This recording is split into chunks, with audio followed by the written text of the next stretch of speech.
Welcome to the Vantage HR Influencers Podcast. This podcast is sponsored by Vantage Circle, the simple and AI-powered rewards and recognition platform for employee engagement. As HR professionals, we play a very critical role in supporting the well-being and success of our employees and the organization as a whole.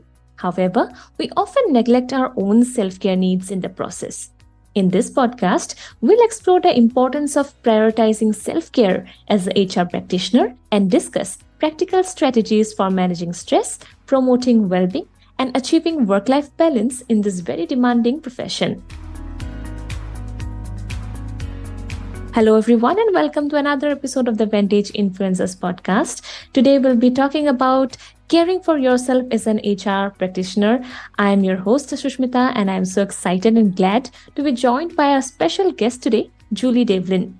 Julie is a senior partner, HCM Advisory at Ultimate Kronos Group, and she brings a wealth of knowledge and experience to our discussion today on this very important topic. So whether you are an HR practitioner looking to improve your self-care practices or just interested in learning about the topic, we hope you'll find today's discussion informative and engaging. So without any further delay, let's dive in.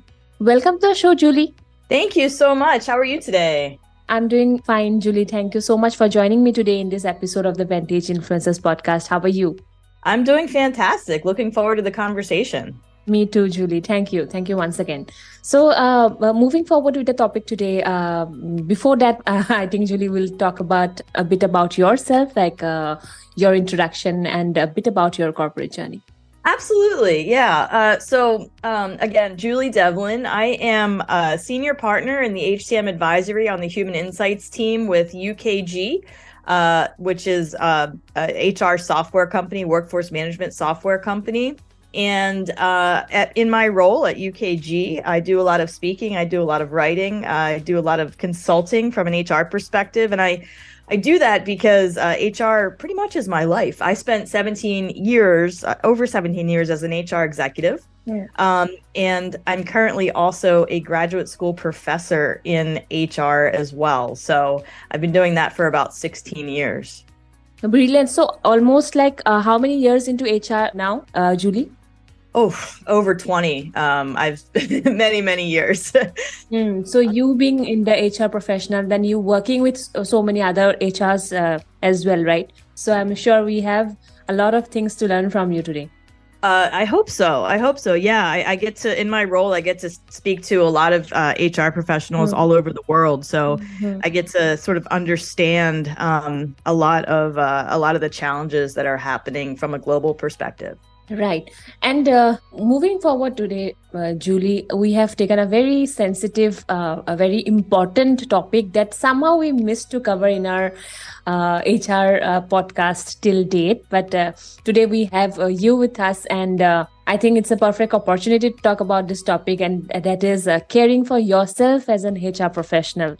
So HRs definitely they play a very critical role in managing human resources, overseeing the hiring and training of employees, managing conflicts and employee relations, and handling the innumerous HR related tasks that we see in the workplace. So in this very demanding and high pressure role, definitely it's a very there is a high risk of burnout due to the nature of the job, due to the demanding and high pressure nature of the job. So you will know so much better when we talk about the common signs of burnout in HR practitioners. What do you like to say about that? Yeah, there's the common signs of burnout. It shouldn't be too surprising, but what I see a lot of is lack of motivation. I think that's one that we don't always think of as a sign of burnout. But when you have if you're feeling depressed, if you're feeling tired, if you're feeling just like you don't want to go on through the day and work. But really from a perspective of dread, right? Just feeling like you're not wanting to be productive. You're not wanting to engage with other people. You're not wanting to really put your all into the task at hand, no matter what that task is. I mean, signs of burnout can vary by person. And, a lot of times too, A sign of burnout could be working too much. If somebody feels like they're constantly working, if there's the lines between home and work have been blurred, that could also be a sign of burnout as well. You can be quote unquote working, but not actually getting much done as well. So that's something to consider too. So apart from the physical labor that they do, they are more into, I think, emotional labor, which is the effort required to manage emotions and maintain a very positive attitude in the workplace, isn't it, Julie? Yeah, I see what you're saying from it's more of the emotional, right? It's more of the emotional. It's people, not knowing sort of how to cope with the stressors that are coming down upon them. If you think about where we are in terms of the world and all of the stressors that are coming down on us as people, those things don't go away when we walk in the door at work or when we log on to a Zoom call. Right. So any stress that we experience at work, HR professional or otherwise, that's on top of the stress that we're dealing with in everyday life as well. Yeah, so it's definitely important to prioritize self-care to avoid burnout and maintain a very overall well-being in case of HR. So what are some of the easy to maintain self-care practices that you would like to say that HR professionals can incorporate into their daily routines? Yeah, there's personal self-care aspects, then there's professional, and let me differentiate between the two. So, the personal would be to step away from work when needed, recognize the signs of you getting burnout, of you getting tired, of you just feeling different, from a mental health perspective, walking away and no matter how long amount of time that is, if it's just for the 5 minutes or for the whole day or for a week, that's important. But it's important to recognize your own signs and symptoms. And, you may not understand what those symptoms are, but even asking those closest to you, if you're feeling different, if you're asking them, have you seen changes in me that maybe I'm not seeing myself? So that's definitely something. From a personal perspective, exercising and getting fresh air, journaling thoughts and feelings whenever, you feel the need to do that. I have some friends who do a gratitude journal every morning before work. They'll just wake up and write down 3 things that they're grateful for. And what that does is it starts the day off on a good note. So, but from a personal perspective, from HR, I always say when we talk about the employee experience, we talk about it from other employees, right? So HR, we are in charge of, part of our charge is to make sure that we're providing a good experience for employees. But, I think that what HR professionals don't always remember is that their experience matters too, and that their employees too. So when we talk about the employee experience, I think it's a healthy thing to include us as HR practitioners in that conversation. Right. Exactly. So yeah, the first point that you mentioned, Julie, is that you have to move away from work when you are feeling stressed. So that means you mean setting work boundaries, isn't it? Like they should work on it and manage their workload basically to avoid feeling overwhelmed or stressed.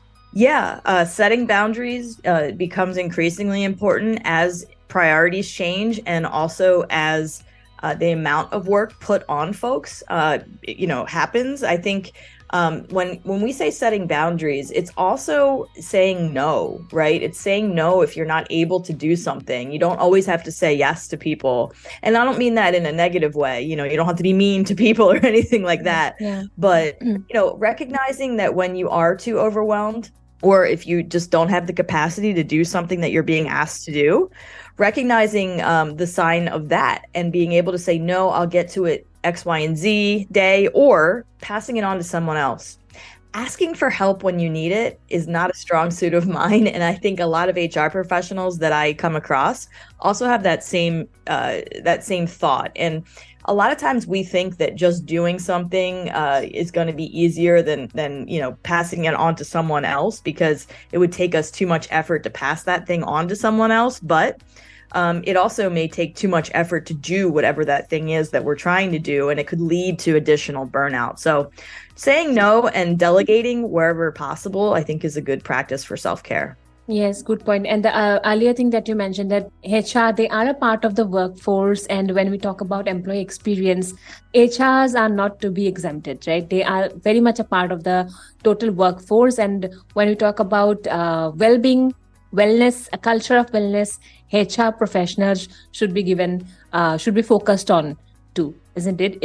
In addition to the other employees that we have, right? Yeah, I think that, it wasn't until I was out of the practitioner role that I realized, because I now am in a consulting role, it wasn't until I was out of the role that I realized how much stress I was carrying on me on a daily basis, but I was carrying the stress of other people's problems. In HR, so often we are turned to as internal counselors for people.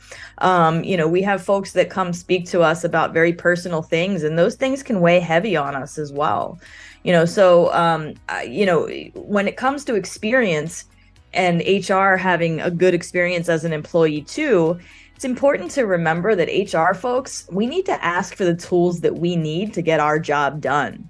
Whether that's HR technology, whether that's certain team members, if we need more help in terms of people, whatever you need. I think that sometimes we sort of sit back and we just stay on autopilot and say, well, this is the way it's always been, so this is the way it has to be.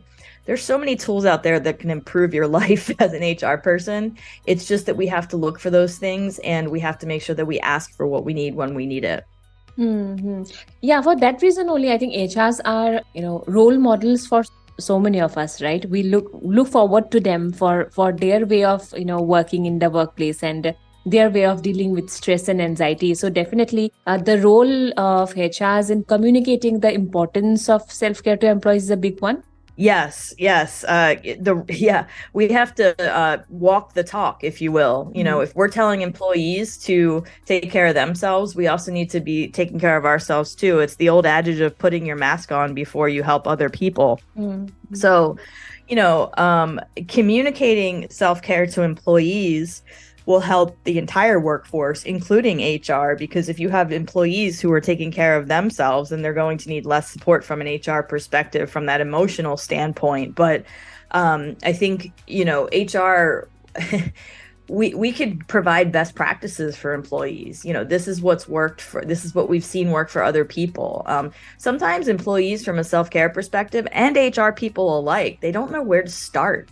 But I think the thought is to just start and sort of figure it out as you go, because doing nothing won't get you any closer to preventing burnout, and doing nothing won't get you any closer to self-care.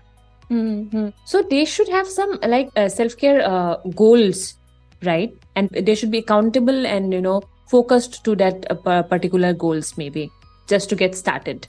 Yeah, I mean, if you and that's the thing about goals, it's important to set goals, but it's important that those goals are attainable. The goals don't have to be anything astronomically difficult to attain. Right. Because sometimes just getting to a goal, like even if it's, I'm going to, take an hour-long lunch and not check my email today or half hour or whatever amount of time, just setting those goals, those become important when you actually reach them. It helps us internally to sort of renew our strength in seeing, yes, we can do this as people, no matter what it is that we're setting. There's no right or wrong way to do this. I think that's the other thing, whatever works for you as an individual HR person, do that thing.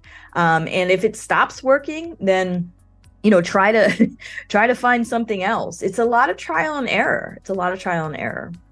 So easy goals maybe, but that can have great results. Yeah. Easy goals can, yeah.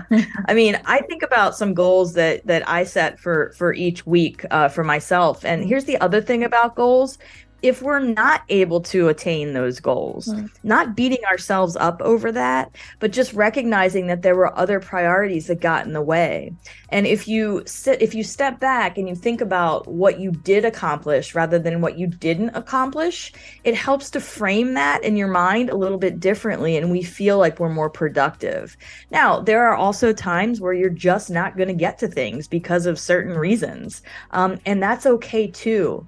But I think that it's about intention. It's about setting out either a month, a quarter, a week, whatever, a day, right? It's about setting out with a goal or 2 or 10, however many works for you, and working towards attaining those goals in order to foster that feeling of internal productivity. Right. I think apart from their own, efforts, I think employers and bosses, they also play a very crucial, role at the organizational level in promoting self-care among, not just HR, but other employees as well. Yeah, and that's a cultural thing. HR, I think we can do a better job of explaining to the C-suite and also managers just how important it is for employees to take that that idea of self-care on. I think that when we talk about managers and we talk about the C-suite, sometimes they get caught up in the day-to-day and they don't think of empathetic leadership as maybe they should. And it's understandable because there are so many pressures that are coming down on managers and the C-suite as well. But I think in HR, we can do a better job of informing managers that, hey, mental health is no longer taboo in the workplace. This is something that we can talk about, and it's okay to talk about it. And it's not showing weakness if someone says they need to take time or they need to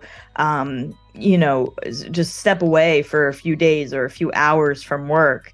It's actually a strength because it's that person recognizing that they may not be doing their best work.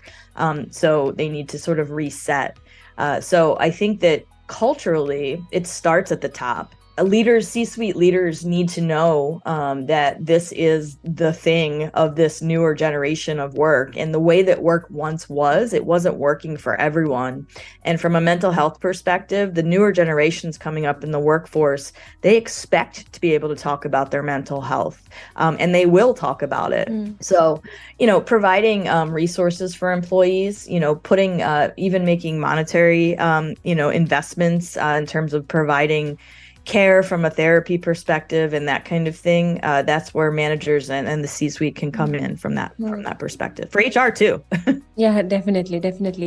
Julie, thank you for sharing your expertise today, Julie. So anything you want to add up before we wrap up this session today? No, I mean, I guess I have a podcast as well. It's called the People Purpose Podcast. If anybody's interested in hearing, it's through the Workforce Institute at UKG. And if folks are interested in connecting with me, they can do so at Julie Develin on LinkedIn. So thank you so much. Sure, I'll be adding the profile link in the show notes of this episode, Julie. So thank you so much for your time today, Julie. It was wonderful talking to you, and I hope to join you for another episode with another interesting topic maybe. So thank you so much once again. Thank you. Have a great day. Thanks for listening to the Vantage HR Influencers Podcast. Please do subscribe to Vantage HR Influencers Podcast on Apple Podcast, Spotify, and our YouTube channel for new episodes.